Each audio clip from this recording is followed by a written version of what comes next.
Good day everyone. For today's discussion, I will be tackling about ethics of utilitarianism. So first, what is utilitarianism? Utilitarianism is an ethical theory that determines right from wrong by focusing on outcomes. Utilitarianism belongs to a theory in morality that can be labeled as consequentialist. So what is a consequentialist morality? An ethical theory is consequentialist when it puts primary consideration and emphasis on the effects or result that an act or conduct brings rather than on the motive or intention that the agent may have. Unlike in natural law ethics, utilitarianism plainly disregards the act itself as the basis of morality and assessing whether an act is good or bad. A consequentialist look into the outcome of the fact. What solely matters is the result of the deed, not the deed itself. In utilitarian ethical theory, no action in itself or the act per se can be considered or called as good or bad, right or wrong, apart from its outcome or end.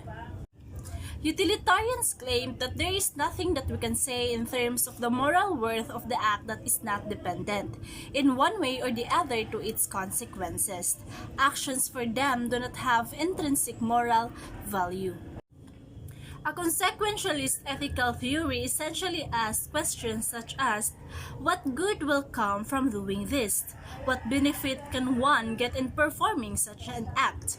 What harm would come if a particular action is done? Who will stand to gain if this action is performed? Like for example, a student cheating in their midterm exam, the consequences of what the students did may be that he will get a high score and pass the exam, or maybe he will be caught and fail the exam.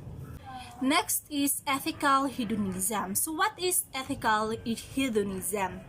It's emphasized on the pleasure and happiness or contentment that one can get from doing an act or from a particular course of action.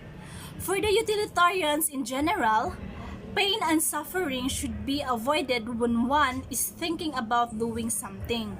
If a proposed act results to an unhappiness then happiness, pain then pleasure, harm then good, then it has to be rejected or avoided. Like for example, remembering the death of a loved one is considered to cause pain and unhappiness. To avoid in this situation, you should think or do simple pleasure like hang out with friends to make yourself feel good and to avoid the pain and unhappiness. So, if an act produces pleasure, it's considered right or good. If the result is to pain, it's considered wrong or bad. That is the ethical hedonism. Next is the principle of utility. The principle of utility. It was Bentham who specifically coined the now famous praised principle of utility, thus the term utilitarianism, to denote that essentially determining element whether an act can be good or right is its utility or usefulness or value. To bring about desirable result or consequences understood as pleasure or happiness. So, the principle of utility is the principle that actions are to be judged by their usefulness, their tendency to produce benefit, advantage, pleasure, good, or happiness. Like for example, a ballpen is useful because it serves as a particular purpose or function in writing. Without a ballpen, you can finish your written reports. You need a ballpen to finish it.